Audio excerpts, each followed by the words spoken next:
Selamat pagi, selamat datang di Renungan Harian Toraya Minggu 15 Desember 2024. Sebelum masuk di Renungan Harian Toraya, mari kita berdoa. Bapa, dalam nama Tuhan Yesus, kami akan baca firman-Mu, biarlah firman-Mu ini tetap tinggal di hati kami dan kami lakukan setiap hari dalam nama Tuhan Yesus. Haleluya, amin. Pembacaan terdapat pada Yesaya 11 ayat 1 sampai 9. Raja damai yang akan datang. Suatu tunas akan keluar dari tunggul Isai dan taruk yang akan tumbuh dari pangkalnya akan berbuah. Roh Tuhan akan ada padanya. Roh hikmat dan pengertian, roh nasihat dan keperkasaan, roh pengenalan dan takut akan Tuhan. Yang kesenangannya ialah takut akan Tuhan, yang tidak akan menghakimi dengan sekilas pandang saja, atau menjatuhkan keputusan menurut kata orang, tetapi ia akan menghakimi orang-orang lemah dengan keadilan dan akan menjatuhkan keputusan terhadap orang-orang yang tertindas di negeri dengan kejujuran. Ia akan menghajar bumi dengan perkataannya seperti dengan tongkat, dan dengan nafas mulutnya ia akan membunuh orang fasik. Ia tidak akan menyimpang dari kebenaran dan kesetiaan seperti ikat pinggang, tetapi terikat pada pinggang.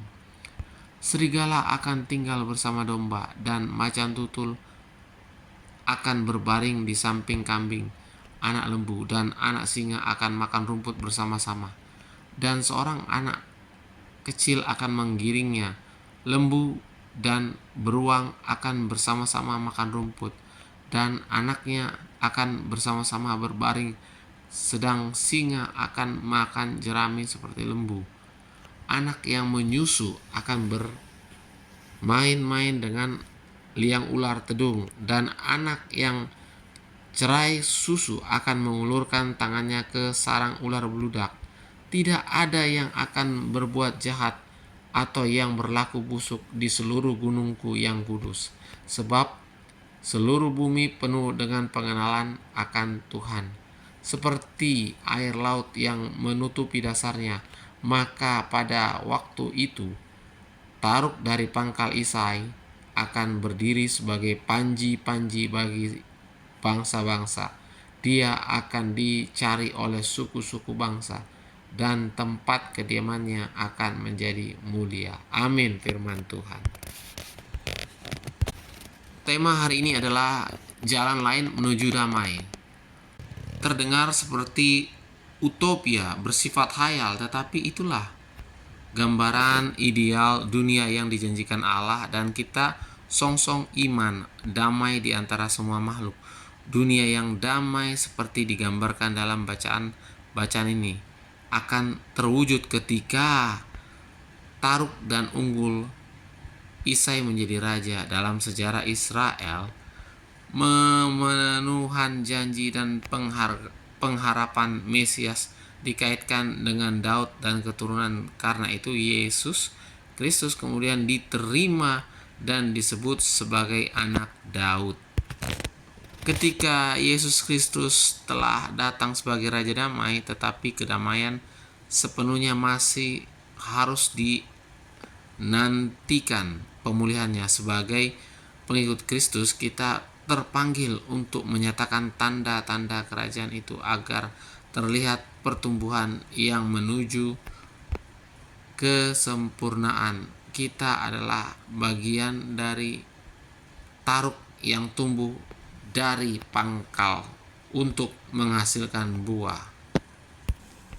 Ayat 1b, semakin banyak orang yang dibicarakan, semakin terasa jauh dari kenyataan. Begitulah yang terbiasa dikatakan orang kala kita barusan dengan semua yang diharapkan dan dituduhkan dalam hidup. Kita rindu mengalami kehidupan demokrasi yang sangat baik dan bermartabat, tetapi politik uang sangat menodainya. Kita mendambakan dunia yang damai karena perang terus terjadi. Kita merindukan masyarakat adil dan makmur, tetapi korupsi terus berlangsung. Adakah kita di tengah kondisi ini masih menjadi agen yang aktif untuk mewujudkan hidup damai dengan semua?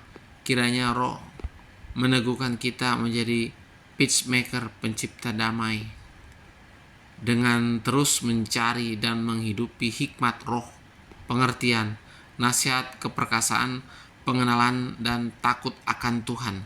Semua ini bukan untuk utopia, melainkan jalan lain, dan inilah jalan yang benar. Amin. Mari kita berdoa. Bapa kami dalam surga, terima kasih Tuhan atas firman-Mu. Biarlah firman-Mu ini tetap tinggal di hati kami dan kami lakukan setiap hari. Dalam nama Tuhan Yesus. Haleluya. Amin. Selamat pagi, selamat beraktivitas. Tuhan Yesus memberkati. Amin.